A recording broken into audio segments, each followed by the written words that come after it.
आई शुभ घड़ी आई देखो देखो आई देखो देखो आई घड़िया मंगल गाओ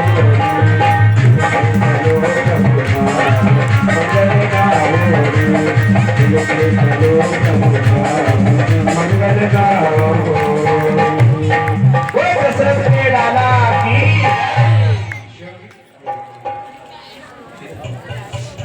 चारों भैयन की श्याम रामचंद्र भगवान की जय हो। ये बड़ा हर्ष का विषय है। भगवान राम जी का प्राकट हुआ है और राम जी के जो सेवक हैं हनुमान जी ऐसे उन जो हनुमान जी के सेवक हैं हमारे महाराज जी पंक्ति वाले महाराज जी बड़े महंत जी का आगमन हो गए। एक बार जोरदार तालियों से आपको स्वागत करिए। और एक बार महाराज जी अनुग्रह पूर्वक और अभी कुछ महीने पहले महाराज जी की अध्यक्षता में हमने कथा की थी पंक्ति दरबार में सबको पता है। और महाराज जी का बड़ा स्नेह उन पर रहता है और कहीं भी समागम हो महाराज जी जरूर आशीर्वाद देने पर आते हैं। तिवारी परिवार का भी निमंत्रण था और हमारे द्वारा भी और हमारे शिव शक्ति धाम से हमारे हमारे प्रमोद भैया भी पधारे। आपको भी व्यास पीठ से बहुत बहुत नमन है दोनों महापुरुषों को। अब हम चाहेंगे आज के हमारे बाबा नंद के रूप में तो महाराज श्री दशरथ जी के रूप में हमारे महाराज जी पधारे हैं और समस्त देखो परिकर का बड़ा सुंदर स्वागत कर रहे हैं। और हम चाहेंगे हमारे जो तिवारी परिवार है ना महाराज जी को यथाउचित आसन देकर के वहाँ उनका स्वागत सत्कार सम्मान करें। और हमारे महंत जी शिव शक्ति धाम यशोदावास से प्रमोद जी भी पधारे उनका भी आप लोग यथाउचित सम्मान करें बड़े भाव से। बोले दशरथ के लाला की चारों भैयन की जय हो। श्याम रामचंद्र भगवान की जय हो। श्री राधे श्याम जय जय श्री राधे श्याम। वेदांत जी के पास हो जाके बैठे पंडित जी ये कुर्सियां दे दो महाराज जी को बैठो। हाँ हाँ भक्तवत्सल भगवान की जय जो हो। बड़े और आवश्यक का विषय है आकाश की ये कुर्सियां बेटा चलो आप हमारी विधायिका जी श्रीमती मीरा पिटिया जी एक बार जोरदार तालियों से स्वागत करेंगे। और ये भी बहुत अच्छे हमारे गुड्डू भैया गुड्डू अवस्थी जी पूर्व पार्षद आपका बड़ा उनका स्नेह प्रेम है और आपसे नहीं आपकी माँ जी से भी उनका बड़ा प्रेम है। तो इसीलिए आप अभ्यास करता प्रयोग करने के लिए पधारी। आज भगवान ही आ रहे हैं तो भगवान के जितने गण हैं वो पहले आ रहे हैं। व्यासपीठ से आ रहे हैं विधायिका जी के दीदी जी को बहुत बहुत वाह जय हो प्रभु। इन्हीं की चर्चा हम लोग कर रहे थे आगे हमारे पास में जो बोले श्याम रामचंद्र की जय जय श्री राम बनकी धाम की श्याम संतन की श्याम भक्तन की जय हो।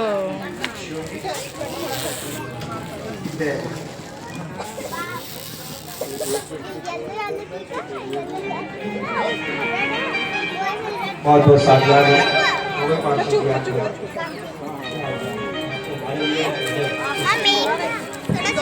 हमारे भैया बड़े स्नेही हैं आज से नहीं हमारा कम से कम 5 वर्ष पहले से इसे प्रेम है। कंट्रोल में हमारी कथा हुई सातों दिन बिचारे हमारे भैया भैया बैठे यथा उचित है सबको आसन प्रदान करिए। फिर हम लोग आगे के प्रसंग में कृष्ण जन्म की ओर हम करें।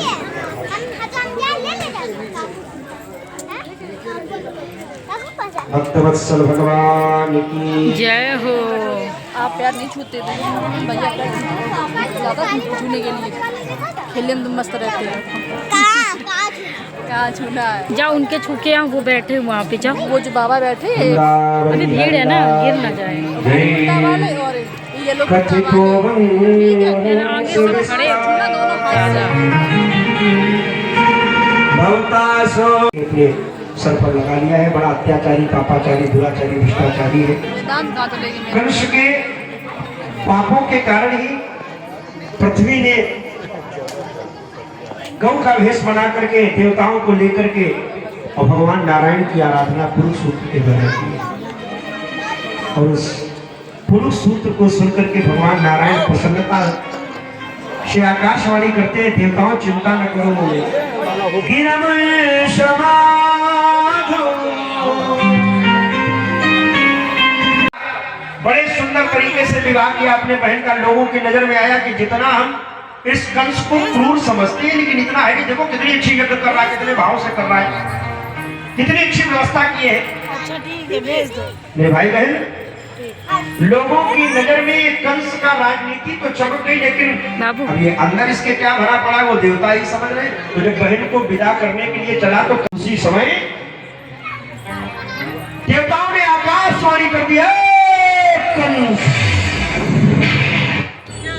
सावधान हो जाओ कंस, जिस बहन को तू भेजने जा रहा है ना, इसी का 8वां लाल तेरा काल बनेगा।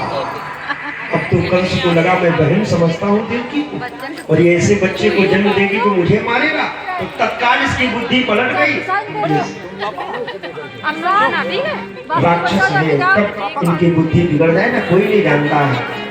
क्षणे दुष्टा क्षणे दुष्टा दुष्टा दुष्टा क्षणे क्षणे, ऐसी बुद्धि को बदली कि दौड़ करके गया और बहन को ही रथ से नीचे खींच लिया, बाल पकड़ लिए और कहा इस दुष्ट को मैं मार दूंगी जो मेरे ऐसे बच्चे को जन्म देगी, जो मुझे मारेगा उससे पहले मैं इसको मारूंगा। और जैसे तलवार निकाली बसदेव जी ने पकड़ लिया। बसदेव जी बड़े विवेकी है, ज्ञानी है, कहा मत मारो कंस, ये अबला नारी है, तुम्हारी बहन है। अरे मेरे लिए न सही, अपने लिए न सही, लेकिन कम से कम राखी की तो लाज रखो।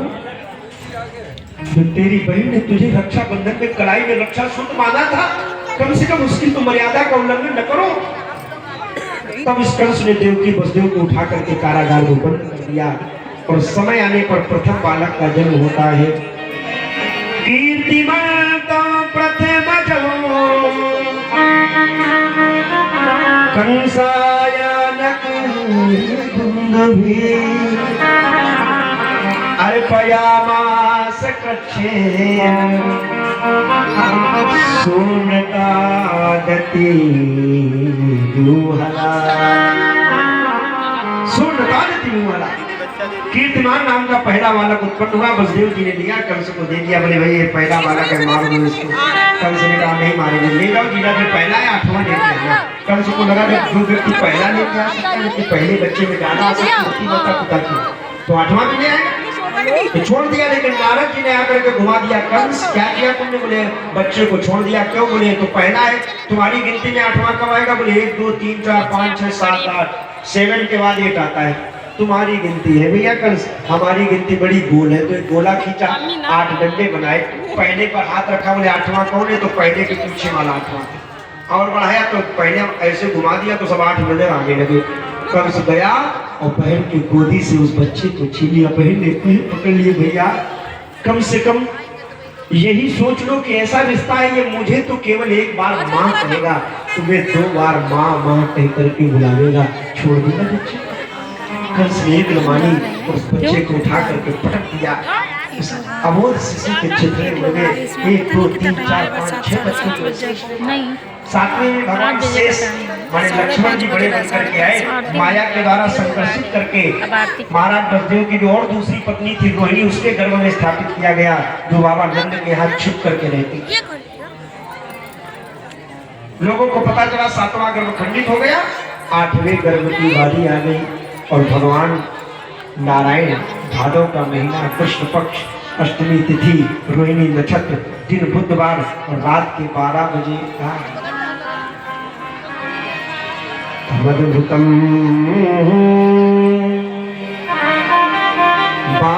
बालकमंबुजे क्षणम चतुर्भुजम शंख गदायुधायुधम।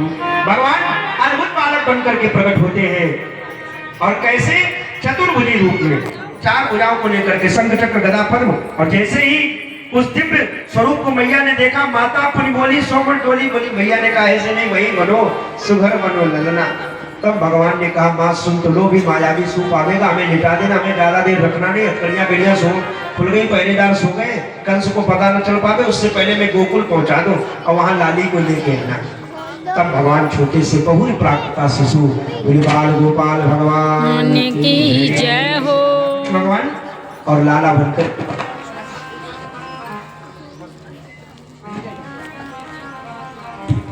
बसदेव जी ने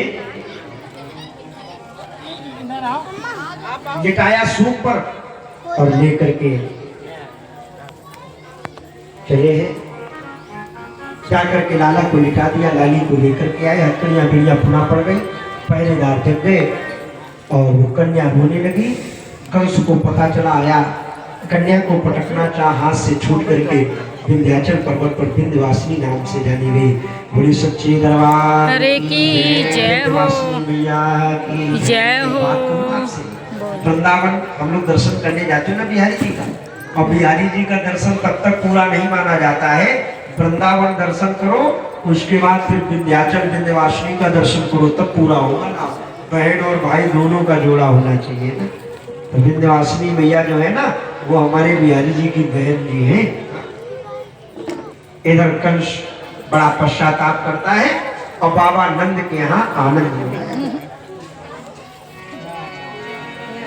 बाबा नंद के यहाँ आनंद मनाया जा रहा है। प्रातः काल 4 बजे बाबा नंद की एक बहन थी सुनंदा, वो सोकर के जगी और सीधे भाभी के कक्ष में गई तो सुंदर सा सांवरा सा छोरा देखा। ए भाभी, ये छोरा किनको है? अपो है। अपो?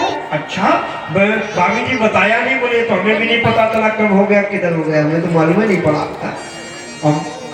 बुआ जी इतनी खुश, रिश्ते में बुआ हो गई ना कन्हैया जी की सुनंदा, तो दौड़ करके गई। बाबा नंद गौशाला में पूजन कर रहे थे। अरे बाबा, भैया नंद बाबा, हाँ, अरे बंद करो पूजा पाठ के।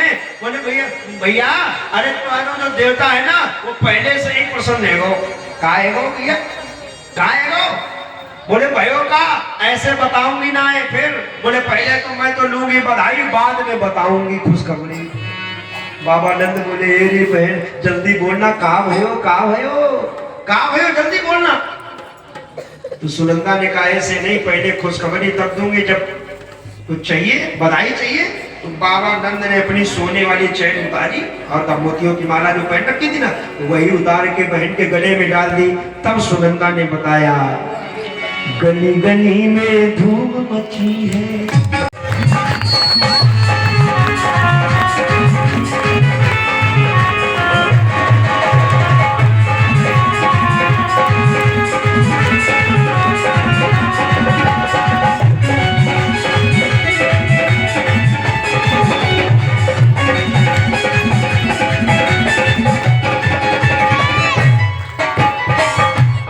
लाला की तो माया रूपी जो चीज थी वो हट गई। क्यों? क्योंकि माया ही ऐसी शक्ति है जो व्यक्ति को हमेशा नचाती रहती है।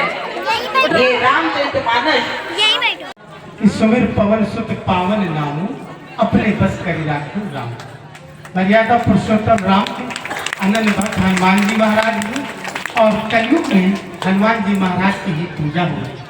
हम सभी लोग आज इस कथा का चौथा दिवस है, और चौथा दिवस में अभी पूज्य आचार्य जी के द्वारा कुछ बताया गया है, तो आपको उसे अपने जीवन में उतारने का कार्य करना है।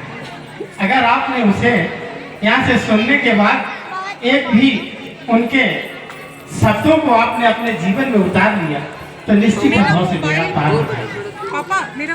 साथ साथ ये वो गंगा है, गंगा 2 प्रकार की होती है। एक वो गंगा होती है जिसमें हम जाके डुबकी लगा के चले आते हैं, और एक ये गंगा है जिसमें हम जितना नीचे उतरते जाएंगे उतना ही मुझे ज्ञान की अनुभूति प्राप्त होती जाएगी। कम समय में मैं एक आग्रह जरूर करूंगा कि पूज्य आचार्य जी ने अभी बताया कि बधाई होगी, तो आप लोग अपने घर में कार्यक्रम करती तो खूब नाचती हैं, डांस करती हैं सब लोग। और यहाँ भगवान के दरबार में कार्यक्रम हो रहा है तो मैं देख रहा हूँ 2 ही माताएं खड़ी हो गई। तो सभी लोग खड़े हो और सभी लोग इस बधाई का आनंद लो, और पूज्य आचार्य जी के द्वारा बढ़िया बधाई की रसधारा बहे। इसी के साथ मैं अपनी वाणी को विराम देता हूँ। जय श्री राम। और पूज्य तिवारी जी के परिवार को बहुत बहुत अभिनंदन करता हूँ, बहुत बहुत नमन करता हूँ, बहुत बहुत वंदन।